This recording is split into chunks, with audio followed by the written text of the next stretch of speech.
Hi, I'm Oliver, age 24, and you're watching World War Pizza Part 3.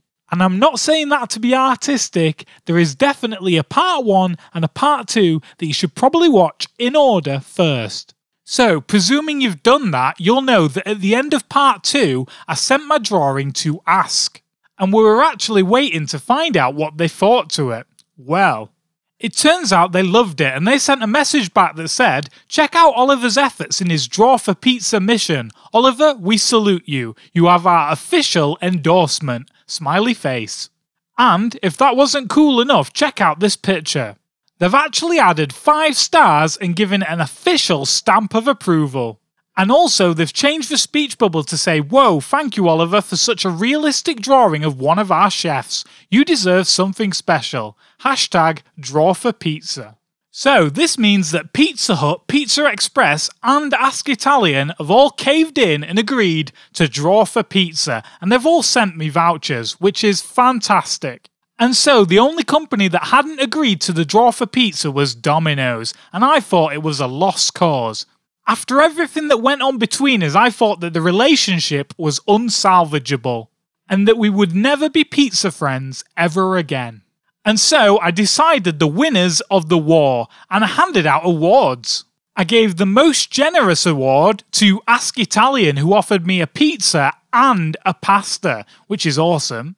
I gave the Best Artists Award to Pizza Express because they did a professional 3D drawing of me, which is incredible. And I gave the Cutest Responses Award to Pizza Hut because even though we had our ups and downs, they were always really cute, which is obviously something that gets an award in World War Pizza. I also decided to give Domino's an award too, and I gave them the Worst Social Media Award because it was like talking to a supervillain. So at this point, I thought it was the end of World War Pizza, the end of the trilogy, the bit in Harry Potter where he throws the ring into Mordor. But no, it wasn't over yet. Domino's actually sent another message and they said, "A little unicorn once told us to remember to love unconditionally. Can we be friends again? Domino's love, Oliver." And if you don't know, they're actually lyrics to one of my songs called Unicornius. And obviously it was difficult to reply to this because I can't argue with myself, so it was a good move from Domino's. So I looked to my left and my manager was actually wearing a unicorn costume, so I replied and said, "Very true Domino's, but here's my manager dressed as a unicorn and she's saying, 'Give Oliver pizza.'" And then they replied and said, "We can't argue with unicorns, here's an image of our rekindled friendship, message us your address, smiley face." And the image that they attached is probably the best thing I have ever seen on the internet. It's incredible, look at this.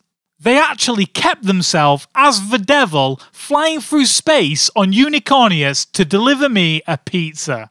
Now obviously we already know that they're the supervillain of World War Pizza, but the fact that they admit it and embrace it is pretty badass. And I'll be honest, I've always secretly loved supervillains because let's face it, they're awesome.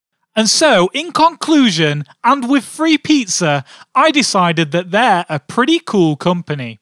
And so I issued this final statement on World War Pizza, and I said, "As the dust settles from World War Pizza, I conclude, it was an emotional rollercoaster, many lives lost, but in the end, free pizza." And finally, I'd like to thank the stars of the entire war, Domino's, Pizza Express, Pizza Hut and Ask Italian for sending me free pizza vouchers. Fantastic. 10 out of 10 would pizza again. Goodbye.